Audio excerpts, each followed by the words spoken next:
I knew I shouldn't have agreed to that dinner.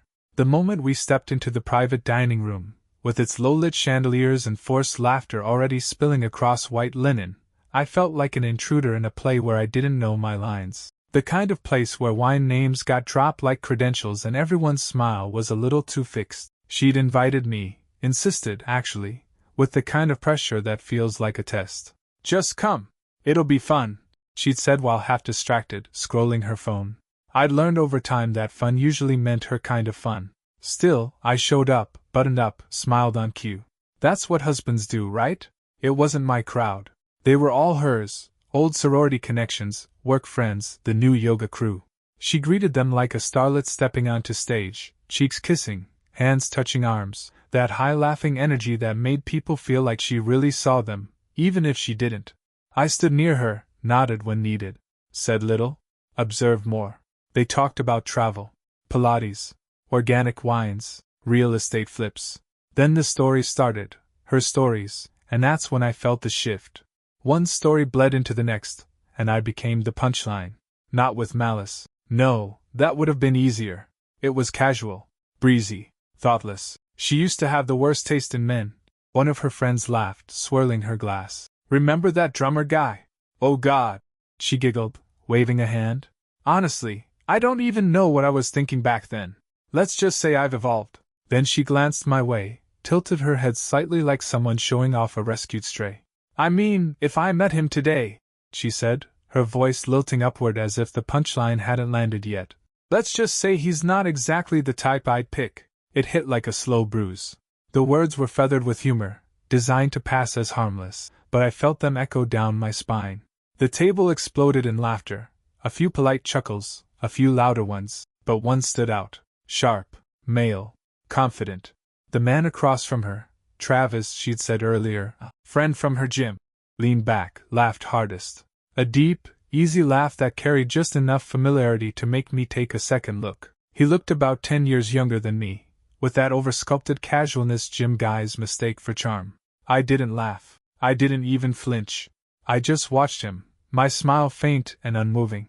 He caught my eye then, for just a second too long, and the laughter faltered.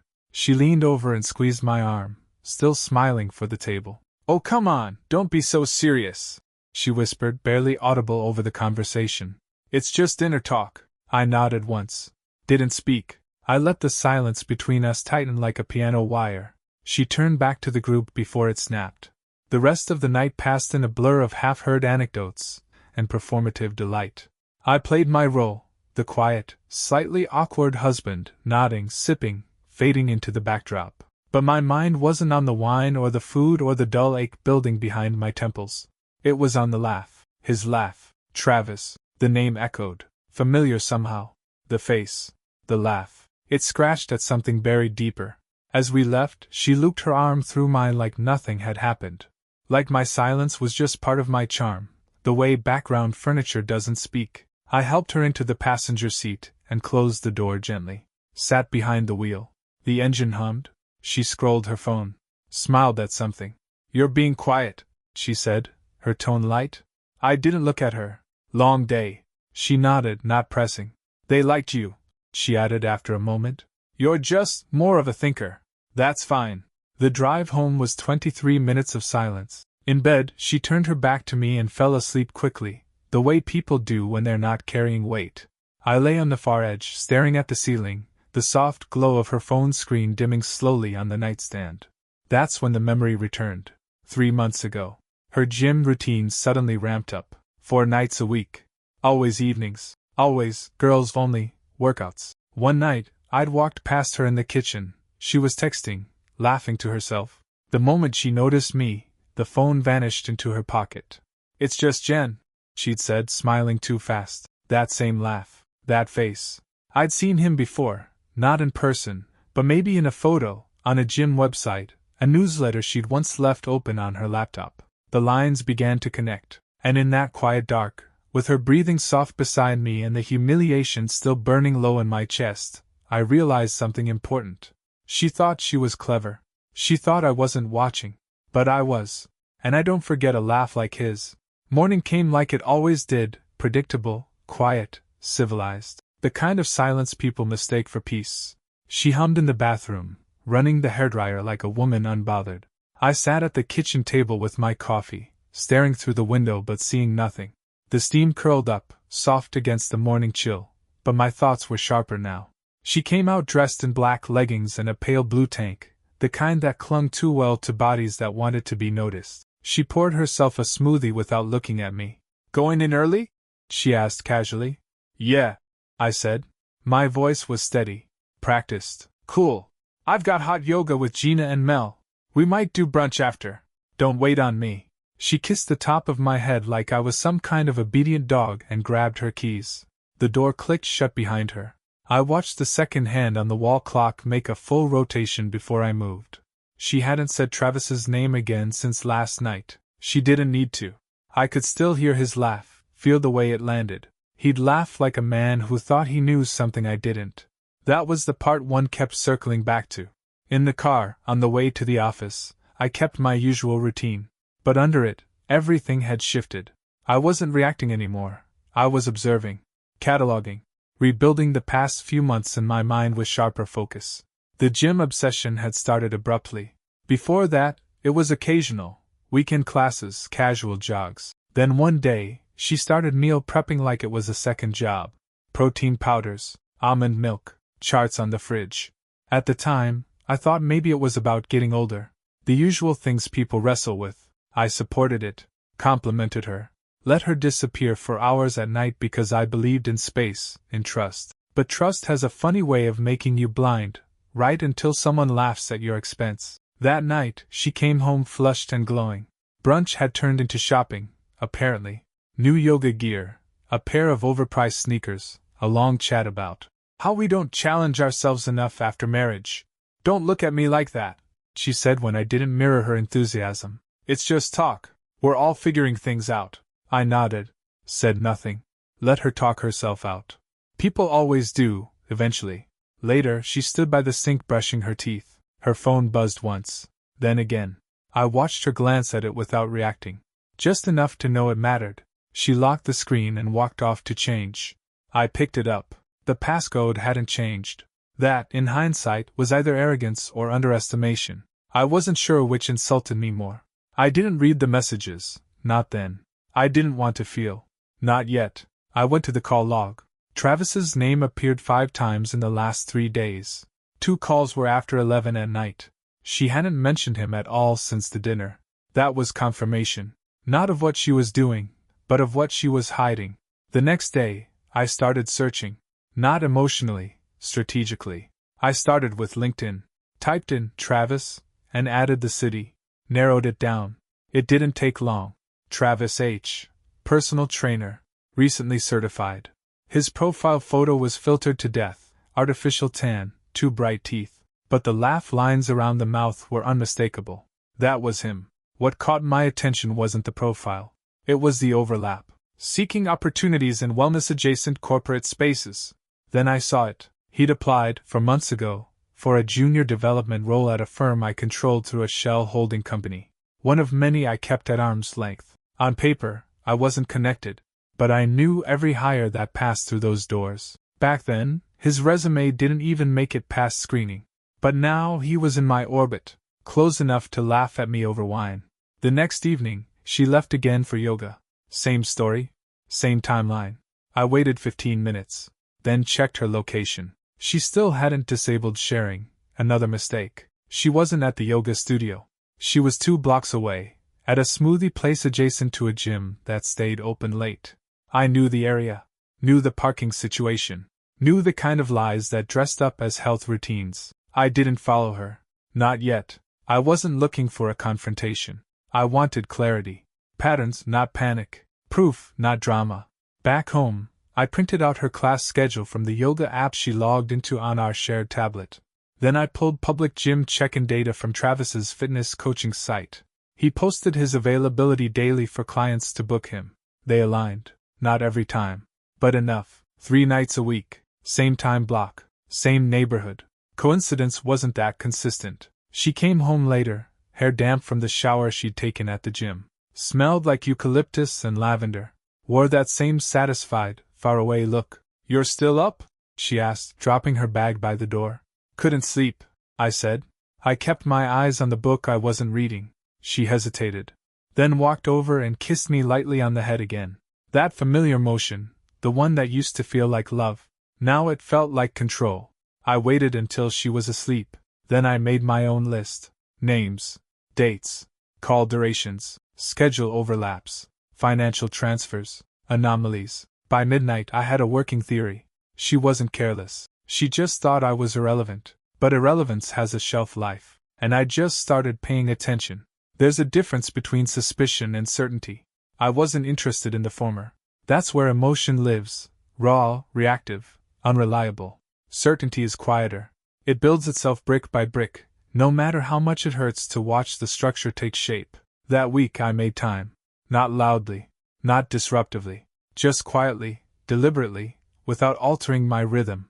Routine is your best alibi when you're digging for the truth. Every morning, she left for work, or the gym, or whatever hybrid lie she'd refined that day. I stayed disciplined, polished, patient. Her laptop was off limits. She used her phone for everything personal. But she was still careless with timing. On Tuesday, I heard the shower start while I was folding laundry in the next room. 10 minutes of opportunity. Her phone sat screen down on the nightstand. I picked it up, unlocked it, still the same passcode, and opened the call history. Travis again. Monday night, 10:42 p.m., lasted 22 minutes. Sunday, 11:08 p.m., 12 minutes. I took photos of the screen, cataloging the timestamps. Not to confront, just to document. Then the texts. I didn't read all of them. I didn't need to. One preview line said enough. Miss seeing you today. That stretch session was. That was enough. I put the phone back before the shower stopped, stepped back into the hallway like nothing had happened. That evening, while she was out again, yoga, as always, I started building the rest of the picture. I logged into my holding firm's employee backend and pulled up archived applicant data. There he was, Travis Holloway. Applied for a junior associate development role. Resume was weak, padded with buzzwords, thin on substance, but something about his cover letter stuck out. He'd written, "Excited by the prospect of learning from leaders with real-world business intelligence, especially inspired by your founder's philosophy on leverage and long-view strategy." That was my language. He'd read something I'd written, a ghost-written founder letter I'd signed off on years ago. He'd quoted me without knowing I was the man he was quoting. The irony would have been amusing if it didn't sting so much. He wanted to learn from me. He just didn't realize he already was. I started monitoring the company calendar of the division where he'd applied. No interview yet, but they were staffing again. I flagged his name in the system, quietly, without alerting HR. If he got called again, I'd know. Meanwhile, I traced her payment history from our shared credit account. She'd been careful, used a personal card for most expenses lately. But not perfect. Twice, charges showed up at juice bars and wellness cafes in the exact block as his gym. Small amounts, easy to miss. But together, they drew a map. She was consistent, I'd give her that. Patterns emerged like footprints in wet concrete. The same days, same windows. All disguised beneath yoga mats and kale smoothies. Still, I didn't act. I just watched. She brought up Travis again casually, that Friday. He might be switching careers soon, she said, tossing her keys in the bowl by the door. Some corporate thing. I told him he'd do really well. I kept my voice even. He seems ambitious. She smiled. Yeah. People like him go far. I nodded once. Let's hope he knows where he's going. She didn't pick up on the edge in my voice. She never did, when she was sure she'd already won. She poured a glass of wine and curled up on the couch, flipping through something on her tablet. Legs tucked under her like she had nothing in the world to hide. And I just sat there, calm, focused. Because the difference between being blind and being quiet is that one's a weakness, the other is a strategy. It started as a coincidence, or maybe that's what he thought. 2 weeks after that dinner, my holding firm sponsored a mid-tier corporate networking event, polished, forgettable, filled with PowerPoint smiles and business cards that no one really kept. It was the kind of event where junior talent showed up overdressed, eager to shake hands they couldn't afford. I didn't plan to attend, until I saw Travis's name on the guest list. His RSVP came through one of the subsidiary pipelines. He was listed as early career applicant, external referral. That told me he was pushing hard, trying to climb, trying to prove he could pivot out of fitness and into something shinier. Someone probably told him it was a good place to network. I called the event director, asked her to make sure every moment of the event was logged, photos, interactions, notes on who spoke to whom. No need to mention me. I'd be observing quietly. The venue was sterile, modern, all brushed chrome and artificial lighting.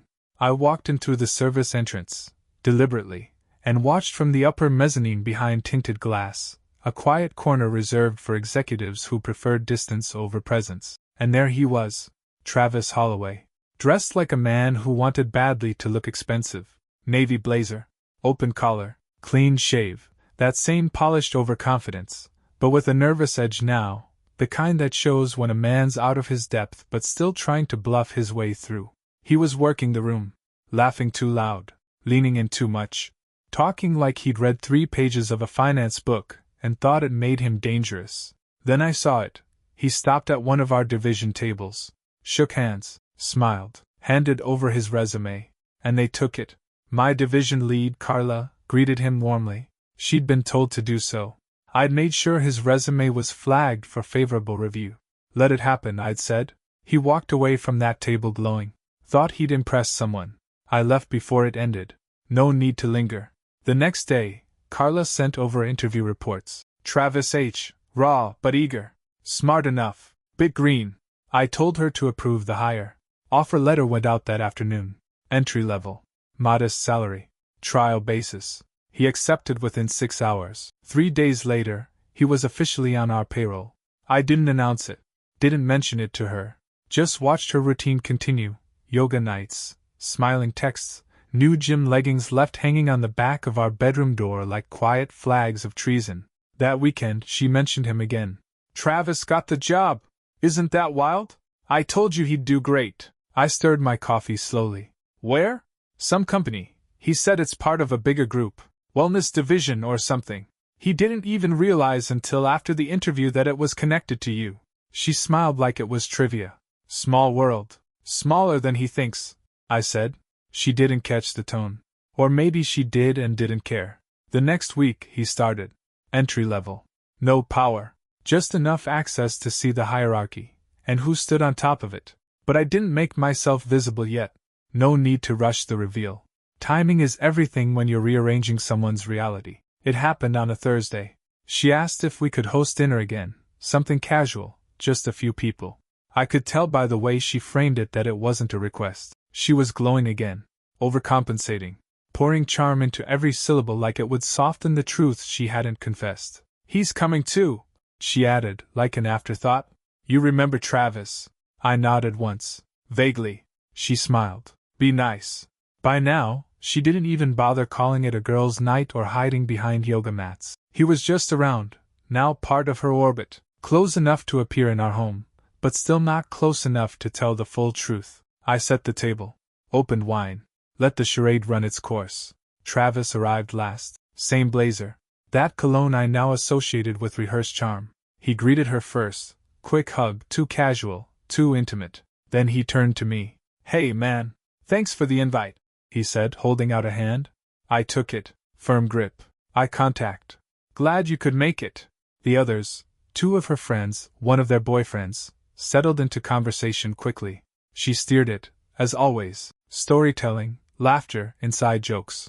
I played the silent partner well, offered wine, passed the appetizers. Then came the moment, and I knew she couldn't help herself. Someone joked about how quiet I always was. She laughed and leaned in, eyes flicking toward me. Well, she said, sipping her wine, he's got this mysterious vibe, right? Always so composed. I swear, sometimes I wonder if he even notices half of what's going on around him. Travis laughed at that. Too loud again. Then added, hey, maybe that's his superpower. Eyes wide shut. She grinned. Exactly. I looked at him. Calm. Collected. Then I reached into my blazer and pulled out a small, sleek card, matte black, embossed silver letters. I slid it across the table toward him, just between his wine glass and the candlelight. You start Monday, I said evenly.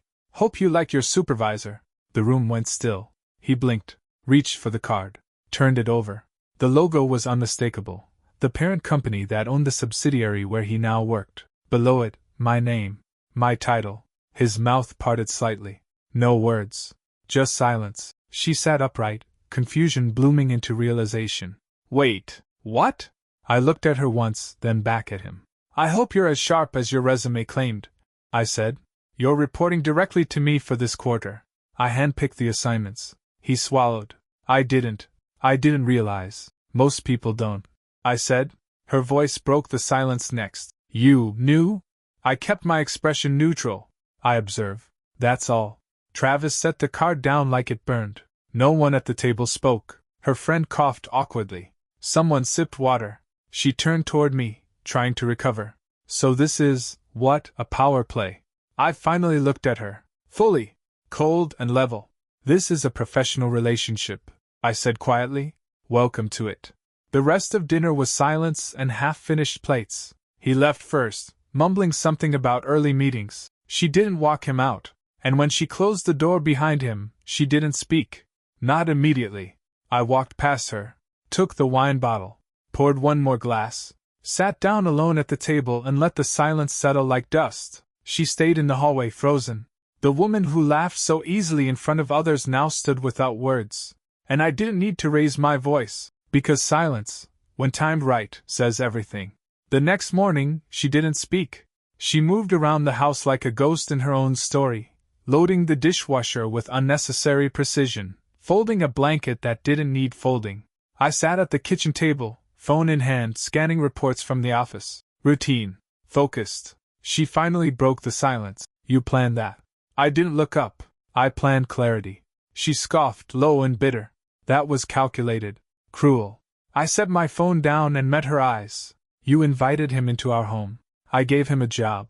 Her expression flickered. Guilt or panic, I couldn't tell. Probably both. You set me up. No. I said, voice even. You set yourself up. I just stopped pretending not to notice. She looked away. For the first time in years, she had nothing to say. No story. No spin. Travis didn't come around after that. No texts. No brunch invites. Just gone. A week later, Carla forwarded me a request from HR. Travis wanted a transfer. Said the culture wasn't aligned with his goals. I approved it without comment. Sent him to a project team known for testing confidence. Fast deadlines, sharp feedback, zero patience. He'd learned something. Probably not what he expected. At home, she started reaching for me again, not physically, but with gestures. Coffee in the morning, small talk, offers to make dinner. But it all rang hollow. One night, I came home to find her sitting on the couch with a printed list of couples therapists. I think we should talk to someone, she said quietly. I don't want to lose us. I stood there for a long moment, then sat across from her. We're not in crisis, I said. We're in aftermath. She looked away again. So what now? I've already spoken to a lawyer. That stopped her. She went very still, then finally asked, You're leaving? I'm removing myself from a situation where I'd become a prop in your narrative. You really think it was all fake? She whispered. No, I said.